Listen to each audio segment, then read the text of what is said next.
বিসমিল্লাহ বলো বিসমিল্লাহ, তব নামে কাজ শুরু করি আল্লাহ।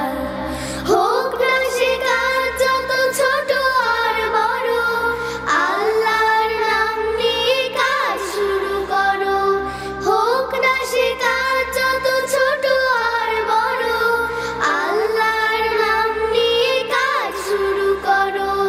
কাজে কামে বরকত দেবেন আল্লাহ, তব নামে কাজ শুরু করি আল্লাহ। বিসমিল্লাহ